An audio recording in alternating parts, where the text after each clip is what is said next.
Part number 2 में आपका स्वागत है। चैप्टर नंबर 4 1991 से आर्थिक सुधार नई आर्थिक नीति। ठीक है, पार्ट नंबर 2 कर लेते हैं। पार्ट नंबर 1 आपको समझ में आ गया होगा। ठीक है, पार्ट नंबर 2 में जो स्टार्ट जो कर रहे हैं हम देखो पढ़ ही रहे थे, औद्योगिक क्षेत्र संबंधी सुधार हम पढ़ रहे थे, 2 हमने पढ़ लिए थे। क्लियर है। तीसरा हमारा है कर सुधार। क्या है? कर सुधार। और बहुत बच्चे सोचते हैं कि जो हमने पहले जो डेफिनेशन पढ़ी थी राजकोषीय सुधार की, जो हमने डेफिनेशन पढ़ी थी वो कर सुधार के से मैच करती है। बच्चे हाँ बिल्कुल मैच करती है, लगभग सेम ही है, टेंशन मत लो। ठीक है, लगभग सेम है, तो वही डेफिनेशन आप लिख सकते हो। तो वहां पे लिखा हुआ है औद्योगिक क्षेत्र संबंधी सुधार में कर सुधार की बात कर रहे हैं। कर सुधार सरकार की कर और सार्वजनिक व्यय, यानी जो कर प्राप्ति होती है ना उसकी बात कर रहा है, और व्यय की बात कर रहा है। सरकारी व्यय नीतियों में सुधार से संबंधित है।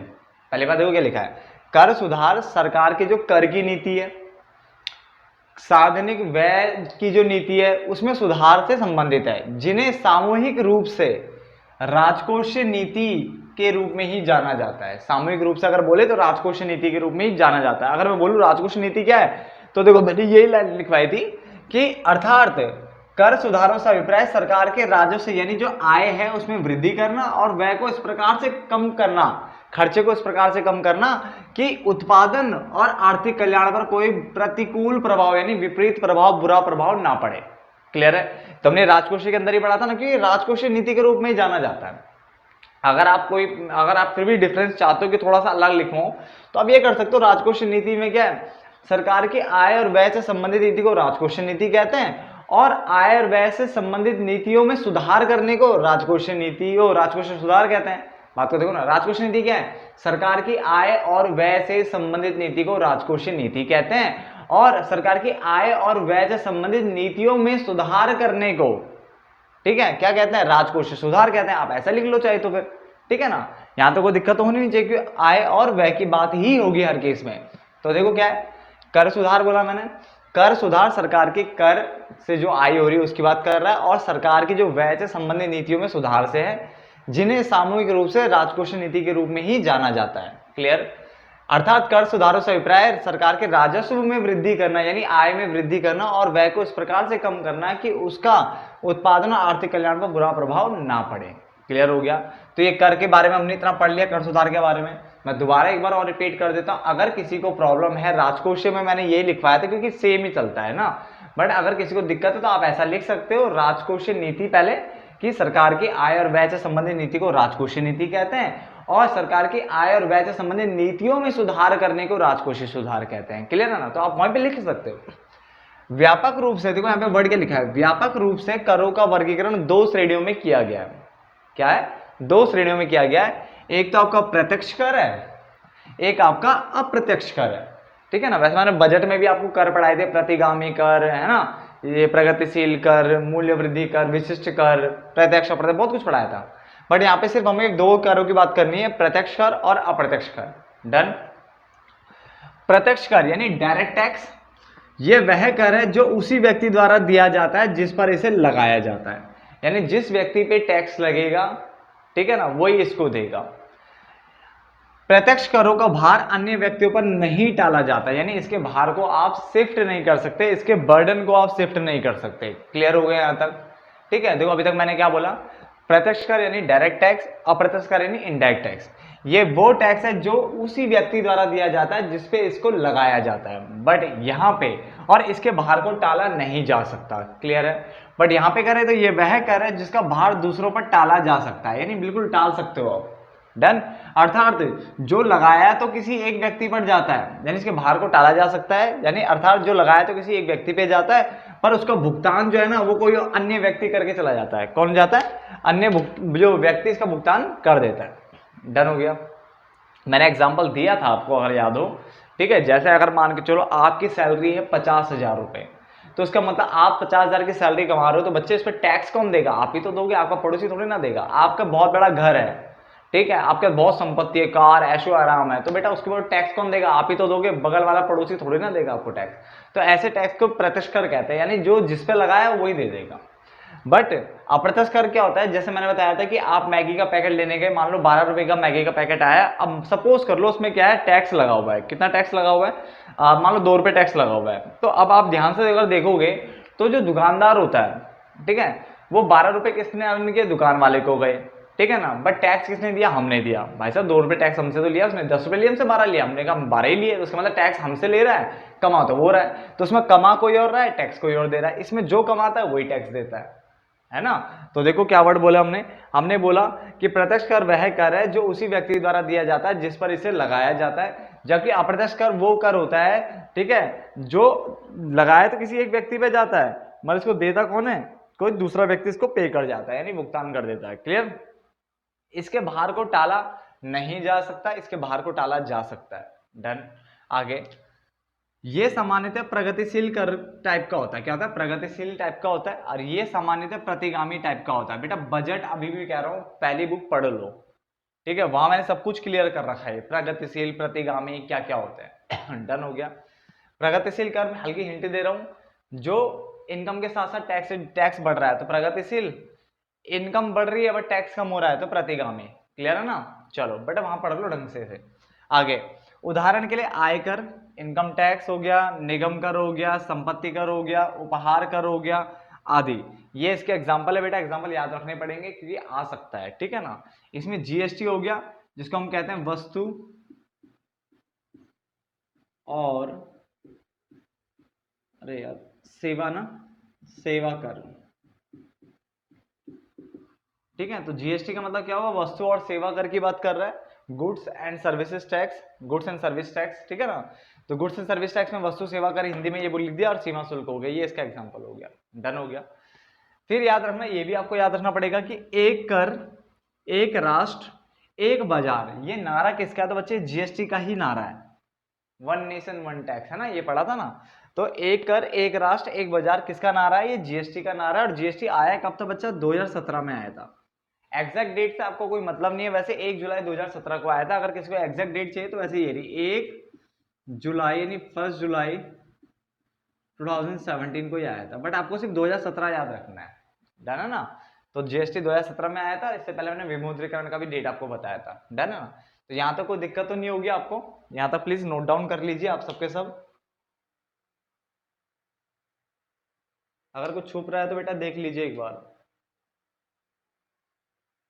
डन। तो दोस्तों स्टार्ट करते हैं आगे हम, ठीक है। हमने अभी जो लिखा था बच्चा, देखो मैं कोशिश कर रहा हूँ छोटे छोटे पार्ट्स में रिकॉर्ड करने की, जैसे ही टाइम मिल रहा है, और उसके बाद मैं आपको एक पार्ट बना करके दे रहा हूँ, ठीक है ना। तो अपनी तरफ से पूरी कोशिश है आपका कोर्स कंप्लीट कराने की। यहाँ पे देखो, जो अभी हमने जस्ट मिटाया था ना इससे पहले, उसमें मैंने एक गलत हेडिंग डाल दी है। एक्चुअली हेडिंग हमारी चल रही है उदारीकरण के अंतर्गत आर्थिक सुधार, ये हेडिंग चल रही है हमारी। गलती से मैंने औद्योगिक क्षेत्र संबंधी सुधार लिख दिया था हेडिंग अभी थोड़ी देर पहले, और उसके नीचे लिख दिया मैंने कर सुधार, ठीक है ना। तो प्लीज उसे वहां पे कर दीजिए, उदारीकरण के अंतर्गत सुधार, क्योंकि देखो हम उदारीकरण वाला पढ़ रहे हैं अभी तक, ठीक है ना। उसके अंदर देखो मैंने आपको औद्योगिक क्षेत्र संबंधी सुधार पढ़ाया था सबसे पहले, उसको कंप्लीट कराने के बाद मैंने वित्तीय क्षेत्र संबंधी सुधार भी आपको पढ़ाया था, और उसको कंप्लीट कराने के बाद मैंने कर सुधार पढ़ाया। बट गलती से कर सुधार जो मैंने अभी बताया, जस्ट अभी बताया इसी वीडियो में, उसके ऊपर हेडिंग जो चली गई वो उदारीकरण के अंतर्गत आर्थिक सुधार की जगह औद्योगिक क्षेत्र संबंधी सुधार चला गया है। तो उसको मिटा करके, यानी इसको काट करके आप इसको लिख लीजिए उदारीकरण के अंतर्गत आर्थिक सुधार, क्योंकि अभी यही चल रहा है। और ये 2 सुधार और रह गए, जैसे आप इसको कंप्लीट करते हो तो उदारीकरण कंप्लीट होता है। उसके बाद फिर हमारा निजीकरण और वैश्वीकरण रहता है, और ये चैप्टर लगभग खत्म हो जाएगा। क्लियर है ना। तो बात करते हैं, अभी हम जो कर रहे हैं वो है हमारा विदेशी विनिमय सुधार। क्या है? विदेशी विनिमय सुधार। इसमें देखो क्या है, इसने बोला ये विदेशी विनिमय यानी जो फॉरेन एक्सचेंज से रिलेटेड जो सुधार लाए गए थे, ये क्यों लाए गए थे? तो इन सुधारों को इसलिए शुरू किया गया था क्योंकि जो देश के भुगतान से इसका जो संकट था ना, उससे निपटना था। अब ये भुगतान शेष क्या होता है बेटा? अभी जस्ट अभी पढ़ाया है, ठीक है ना। पहली बुक का भुगतान शेष मैंने चैप्टर खत्म करवाया है, ठीक है ना। यानी भुगतान शेष क्या करता है? एक देश का शेष विश्व के साथ जो भी आर्थिक लेन देन होते हैं ना, उसका लेखा जोखा रखता है, और उसके बाद पता चलता है कि हम क्या घाटे में तो नहीं है, या हम प्रॉफिट में है या फिर घाटे में है। क्लियर? सरप्लस में है या डेफिसिट में। क्लियर ना। तो आधिक्य है या फिर आपका घाटे में चल रहे हो, कैसे पता चलता है? जब आप एक देश का जो शेष विश्व के साथ जितना भी आर्थिक लेन देन हो रहा हो उसका ब्यौरा रखते हो, उसके रिकॉर्ड्स रखते हो। क्लियर है ना। तो भुगतान शेष में मैंने अच्छे से पढ़ाया हुआ है वो। डन। तो भुगतान से इसमें अगर संकट है यानी घाटे वाली स्थिति पैदा हो रही है, कुछ ड्रामेबाजी हो रही है, तो उससे निपटने के लिए विदेशी विनिमय सुधार को लाया गया था। डन। इन सुधारों का मुख्य उद्देश्य क्या था? घरेलू उद्योग की अंतर्राष्ट्रीय प्रतियोगिता को बढ़ाना, यानी घरेलू उद्योग को इस तरह से मोटिवेट करो, ठीक है, कि वो बाहर जाकर के कंपटीशन कर सके, मतलब बाहर जाके मतलब जो उसके प्रोडक्ट बाहर जाएं, तो वो दूसरी कंपनी के साथ, फॉरेन वाली कंपनी, तो कहीं की भी कंपनीज हो, ठीक है ना, उनके साथ क्या करे, कॉम्पीट कर सके, प्रतियोगिता कर सके, और वहां पे क्या अपने प्रोडक्ट को मतलब क्या एक तरह से उनके ऊपर डोमिनेट कर सके, अपना दबदबा जमा सके, और हर कोई हमारा प्रोडक्ट ले। हम कुछ ऐसा चाहते थे कि हमारा जो घरेलू उद्योग है ना, उसका दबदबा हर जगह हो। डन। तो घरेलू उद्योग की अंतर्राष्ट्रीय प्रतियोगिता को बढ़ाना, ये इसका उद्देश्य था। इस क्यों करना चाहता है? ताकि अगर प्रतियोगिता बढ़ेगी तो बाहर से फॉरेन एक्सचेंज आएगा, दूसरी करेंसी आएगी, डॉलर, यूरो, पाउंड, ये सब चीजें आएगी, और इंडियन करेंसी मजबूत हो जाएगी। समझ में आ गया? आगे, विदेशी निवेश को प्रोत्साहित करने के लिए, कि बाहर वाले जो है हमारे यहाँ पैसा लगाए, एफडीआई एंड ऑल को प्रोत्साहित करने की बात की गई थी, ठीक है। हमने दो तरह के निवेश पढ़े थे ना, विदेशी प्रत्यक्ष निवेश और विदेशी पोर्टफोलियो निवेश, ठीक है ना। तो उस टाइप के निवेश को यहाँ पे लाने की कोशिश करवाई गई कि बाहर से पैसा हमारे यहाँ इन्वेस्ट हो। उसके अलावा बाहर से जो बाहर वालों का जो आधुनिक तकनीक है ना, उसे हम अपनाना चाहते थे, इसलिए, ठीक है, उसको अपनाना, ताकि फिर हम क्या ज्यादा से ज्यादा गुड्स एंड सर्विस जल्दी जल्दी और कम कॉस्ट पे उगा सके, बना सके, और उसके बाद क्या करें, फॉरेन एक्सचेंज कमा सके। तो विदेशी विनिमय सुधार में क्या था, हमें अपना फॉरेन जो एक्सचेंज का रिजर्व होता है, यानी जो विदेशी विनिमय का जो रिजर्व होता है, बाहर की करेंसी का जो भंडार है, उसको बढ़ाना था, ठीक है, उसको सही करना था, ठीक है ना। तो विदेशी विनिमय सुधार लाया क्यों गया? विदेशी विनिमय सुधार जो आया था, वो देश में जो भुगतान से इसका जो संकट था ना, उससे निपटने के लिए इसको लाया गया था। देन नंबर 2, इसके जो ध्यान था वो कहाँ केंद्रित था? उसका केंद्रित था, पहला, घरेलू उद्योग की अंतर्राष्ट्रीय प्रतियोगिता को बढ़ाना। नंबर 2, विदेशी निवेश को बढ़ाना और आधुनिक तकनीक को अपनाना। तीनों का मेन मोटिव था कि जिससे बाहर से करेंसी हमारे यहाँ आए, और हमारे यहाँ जो बाहर से करेंसी आएगी तो विदेशी का जो भंडार होता है, विदेशी करेंसी का भंडार है हमारे यहाँ बढ़ेगा, और विदेशी विनिमय में सुधार होगा। क्लियर होगा? याद रखना, ये मोटिव यही था कि बाहर से करेंसी आएगी और हमारा विदेशी विनिमय का भंडार बढ़ेगा। आगे, व्यापार एवं निवेश नीति सुधार। व्यापार और निवेश नीति सुधार में क्या पढ़ा हमने, कि इसमें इन्होंने क्या करा, आयात और निर्यात संबंधी जो मात्रात्मक प्रतिबंध थे, मात्रात्मक क्यों बोला गया है, क्वांटिटेटिव रिस्ट्रिक्शंस लगाई हुई थी हमारे देश ने, क्वालिटेटिव नहीं, क्वांटिटेटिव, मात्रात्मक, ठीक है, गुणात्मक मत लिख के आ जाना वहां, ठीक है। इसलिए प्लीज इस बात पे ध्यान रखना, पेपर में अगर आ जाए कि व्यापार एवं निवेश नीति का जो सुधार के अंतर्गत आयात एवं निर्यात पर गुणात्मक प्रतिबंध को हटाने की बात की गई थी। आप बोलोगे गुणात्मक नहीं है, मात्रात्मक है, तो कहीं भी पूछ सकता आपसे पॉइंट। तो मात्रात्मक प्रतिबंधों को हटाया गया, सबसे पहली बात तो, यानी बहुत सारे जो रिस्ट्रिक्शन थे ना फालतू के, क्वांटिटेटिव, उनको हटाया गया, और आयात निर्यात को थोड़ा सा इजी यानी सरल बनाया गया। क्लियर है? स्मूथ वे में ना। आगे, प्रशुल्क दरों में कमी, यानी जो टैरिफ रेट्स थे, यानी जो हमारे टैरिफ रेट्स थे, ठीक है ना, उसमें क्या करा, कमी किया गया, ठीक है, ताकि आयात निर्यात जो हो थोड़ा सा सस्ता टाइप का हो। डन है?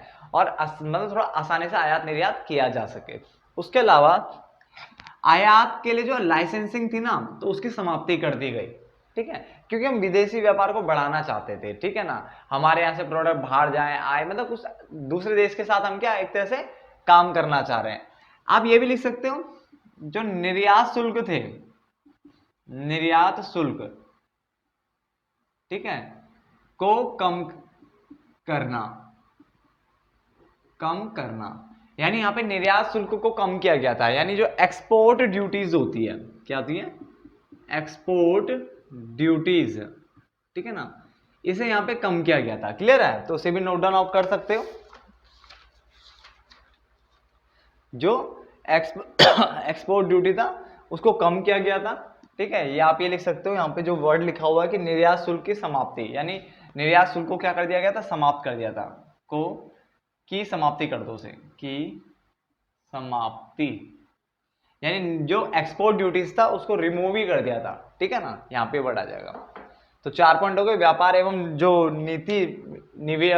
व्यापार एवं निवेश नीति सुधार था उसमें व्यापार, आयात एवं निर्यात के जो मात्रात्मक प्रतिबंध थे उनको हटाया गया। नंबर 2, प्रशुल्क दरों में कमी की गई, जिससे कि आयात निर्यात क्या हो, ढंग से हो सके।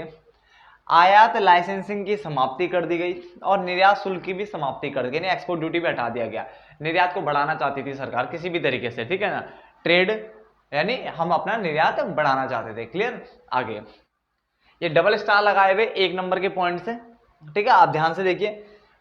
सार्वजनिक क्षेत्र को मैंने बताया था संकुचित कर दिया गया था, है ना, लास्ट पार्ट में बताया था कि जो आपका जो सार्वजनिक क्षेत्र था उसको संकुचित कर दिया गया था, नहीं कम छोटा कर दिया था। यानी इसका मतलब सार्वजनिक क्षेत्र के लिए जो आरक्षित उद्योग थे पहले सबसे पहले कितने थे, 17 जो उद्योग थे वो किसके अंडर रखे गए थे, चीजों को सारा सरकार के अंडर रखा गया था, ठीक है ना। उसके बाद उनको कम करके 8 कर दिया गया, बाकी को प्राइवेट कर दिया गया था, तो 8 बचे। फिर 8 के बाद अब कितने बचे, सिर्फ 3 बचे। 2010-11 में उसको 3 कर दिया गया है। कितना कर दिया गया था 2010-11 में, 3। अरे 3 मैंने आपको बताया था जब सार्वजनिक क्षेत्र वाला पॉइंट पढ़ाया था। परमाणु हो गया, है ना, डिफेंस सिस्टम हो गया, ठीक है ना, ऊर्जा इस टाइप की चीजें हो गई, ये सारी कहाँ रखी हुई है, ये सरकार ने अभी भी अपने पास ही रखी हुई है। ये 3 चीजें कौन कौन सी, आपका परमाणु ऊर्जा हो गया, ठीक है ना, रक्षा हो गया और रेलवे हो गया, ठीक है ना। प्लीज नोट डाउन कर लीजिए अगर करना दोबारा। परमाणु ऊर्जा, दूसरा रक्षा, ठीक है ना, और तीसरा रेलवे, ठीक है ना। तो ये 3 पॉइंट जो है 3 है सरकार के पास है, बाकी पहले 17 थे, फिर ये 8 हुआ, 8 से फिर ये 3 हो चुका था 2010-11 में, डन हो गया। आगे 1991 से पहले गैर कर राजस्व क्या होता है, देखो एक होता कर राजस्व, एक होता गैर कर राजस्व। बजट में पढ़ाया था। कर राजस्व जो कर से संबंधित होता है, टैक्स से संबंधित होता है, वो कर राजस्व होता है जो कर से प्राप्त होता है, जो आय, ठीक है ना। और गैर कर राजस्व यानी जो गैर कर आय है, यानी जो कर वाली नहीं है, उसके अलावा जैसे सरकार को लाइसेंस से मिल जाता पैसा, जुर्माना लगाने से पैसा मिल जाता है, तो इस टाइप की चीजों से जो मिलता है उसे गैर कर कहते हैं। और जो कर से मिलता है उसे कर वाली आय कहते हैं, और जो गैर कर वाली है उसे गैर कर आय, ठीक है ना, जो कर वाली ना हो। तो 1991 से पहले गैर कर राजस्व बढ़ाने के लिए सरकार द्वारा भौतिक सुधारों की शुरुआत की गई थी। तो 1991 से पहले की गई थी, पूछेगा पेपर में, आप बोलोगे नहीं असत्य बात है, बिल्कुल गलत है। ठीक है, कुछ नहीं किया गया था ऐसा उससे पहले। आगे वित्तीय क्षेत्र के डैश के रूप में आरबीआई देश में व्यापारिक बैंकों की ब्याज दर स्वयं निर्धारित क्या करता था। तो आप बोलोगे पहले जो करता था बेटा वो नियामक करता था, मैंने बताया था। उसके बाद क्या है, एक तरह से सहायक कार्य के रूप में आ गया था, मैंने बताया था ना लाइन भी। तो यहाँ पे नियामक लिखोगे, नियामक के रूप में आरबीआई क्या करता था, देश में व्यापारी बैंकों की ब्याज दर स्वयं निर्धारित किया करता था। उसके अलावा भारी स्रोत यानी जो एक्सटर्नल सोर्स की बात होती है, डैश की प्रक्रिया का एक महत्वपूर्ण परिणाम है। तो कौन सी प्रक्रिया के अंतर्गत भारी स्रोत की बात की जाती है, हमेशा वैश्वीकरण, क्यों, ये ग्लोबलाइजेशन यानी सभी को हमने एक करने की कोशिश की थी, ग्लोबल वे में काम करने की कोशिश की थी। तो यहाँ पे भारी स्रोत जो है वैश्वीकरण प्रक्रिया का एक महत्वपूर्ण परिणाम है। डन। चलो फटाफट से सभी नोट डाउन कर लीजिए जितना भी करवाया अभी। तो आगे देखिए, अब निजीकरण की बात कर लेते हैं। निजीकरण क्या है, देखो उदारीकरण हमने किया खत्म, अब निजीकरण हमारा। निजीकरण से अभिप्राय यानी प्राइवेटाइजेशन से अभिप्राय निजी क्षेत्र द्वारा सार्वजनिक क्षेत्र के उद्यमों पर पूर्ण रूप से यानी फुल कंट्रोल की बात कर रहा है, या आंशिक रूप से कुछ हद तक पार्शियल, ठीक है ना, स्वामित्व, ठीक है, रूप से स्वामित्व प्राप्त करने तथा उनका प्रबंध करने से यानी उनका मैनेजमेंट करने से, मैनेज करने से उसको, ठीक है ना।